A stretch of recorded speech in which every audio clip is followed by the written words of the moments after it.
We've all seen the viral demos, robots doing parkour or folding laundry. But the distance between a viral video and a production-ready model is a chasm that simulation alone can't bridge. Building embodied AI means solving for the sim-to-real gap, fine-tuning general models into specific robot brains, and facing the honest bottleneck, diverse real-world data. Today, we're looking at how it actually gets built. From data and training to deployment, it's not just about compute, it's about reality. Let's look past the hype and into the architecture. Let's break down how we actually get these machines to think in the real world. Imagine the standard robotics pitch video, a sleek, high-tech arm executing a complex sorting task perfectly without a single hesitation. What you usually do not see are the pristine lighting conditions, the carefully calibrated starting positions, or the engineer standing just off camera holding a remote control to intervene the moment something goes wrong. These videos rely on a metric known as the single trial success rate. It measures how often a robot can complete a task once from a curated starting state, and it remains the dominant standard for robotics PR. The physical world, however, does not reset after every success. In an active factory, objects shift, lighting changes, and minor execution errors accumulate over hours of operation, a phenomenon known as compounding drift. Because models optimized for PR are trained almost entirely on flawless episodes, they possess zero data on how to recover from these perturbations. The moment a gripper slips or a target moves, the robot freezes, repeats a failing loop, or enters a collision state.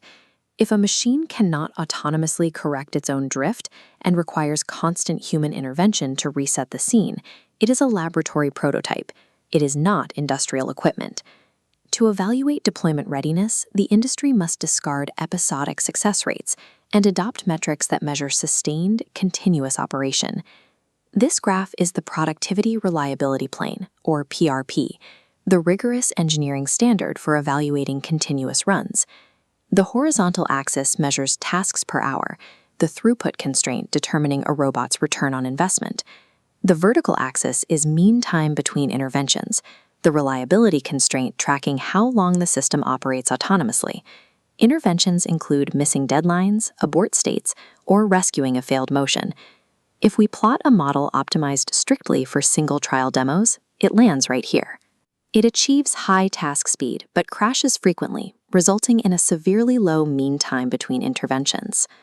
This failure occurs because conservative, success-only training leaves the neural network mathematically unequipped to handle drifting initial states that compound over repeated cycles. True industrial deployment requires landing in this target zone, high throughput paired with high reliability. Pushing a system into this quadrant requires a total overhaul of the data pipeline. Language models scale rapidly because they ingest trillions of text tokens scraped freely from the web. Physical AI faces a hard bottleneck. There is no internet-scale repository of action-paired sensory motor data. To gather high-fidelity training data, engineers rely on teleoperation. A human expert manually controls the robot, ensuring zero embodiment gap between intent and physical execution. The constraint is throughput. A skilled operator caps out at 5 to 50 episodes per hour. Gathering millions of examples this way is mathematically impossible. Furthermore, operators naturally try to succeed. This creates a dataset biased toward perfect execution, starving the model of the failure recovery examples it needs. To solve the volume problem, developers turn to physics simulation. Platforms like Mujoko or IsaacSim can generate millions of parallel episodes overnight. Inside a simulator, engineers can cheaply stress test edge cases, force collisions, and teach the policy the specific recovery mechanics that human operators avoid. This presents a logical conflict. If simulation provides infinite scale and safety, why not train robotics policies entirely in these synthetic environments? While simulation solves the data bottleneck, it introduces a mathematical discrepancy that causes those synthetic policies to fail catastrophically the moment they touch physical hardware. That discrepancy is known as the sim-to-real gap, the steep drop in performance when a policy trained in a pristine virtual world encounters real physics. This isolates the root cause of the sim-to-real gap, contact dynamics. Physics engines cannot accurately calculate highly nonlinear forces. variables defining physical interaction, microdeformations, actuator backlash, or camera latency, are lost in simulation. To cross this gap, engineers deploy a two-part strategy. The first is system identification. By physically measuring the target robot's exact mass, joint compliance, and mechanical friction, developers forcefully calibrate the simulator's physics engine to mirror the specific hardware. The second part is a software technique called domain randomization. Instead of trying to render a perfect visual replica, this method deliberately scrambles lighting, textures, and friction coefficients across millions of simulated training episodes. This prevents the policy from memorizing and overfitting to synthetic visuals. It forces the neural network to learn robust, invariant representations of the task itself. By combining the physical calibration of system identification with the calculated chaos of domain randomization, engineers can mathematically bridge the physics gap. Building a vision-language-action model with true physical grounding requires a triangulated data stack.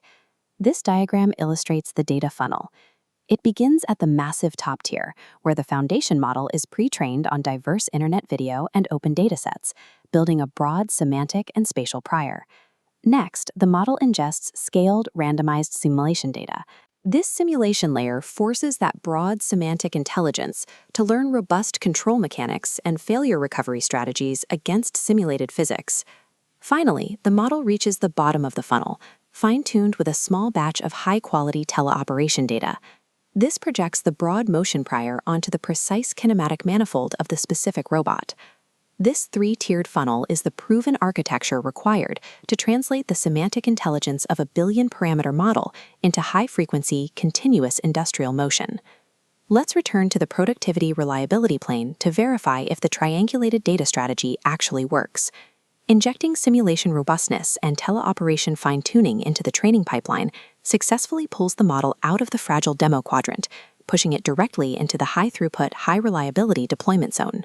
We see this translating to real-world operations today, with humanoids executing dynamic conveyor packing and running autonomous, multi-day factory shifts without interruption.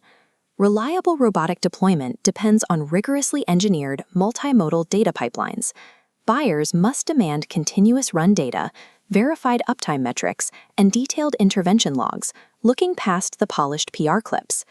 The organizations that will dominate physical AI are those building automated, closed-loop data flywheels. By treating every edge case failure on the factory floor as an immediate trigger for targeted teleoperation or simulated patching, the industry finally transitions robotics from curated laboratory demonstrations to reliable, scalable industrial infrastructure. Embodied AI isn't just about compute or simulation. It's about bridging the gap with diverse real-world data.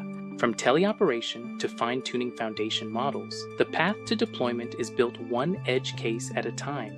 For the full breakdown and more technical deep dives, check out the link in the bio for my Substack newsletter. Thanks for watching. If you found this helpful, hit like and subscribe for more technical reality in physical AI. I'll see you in the next one.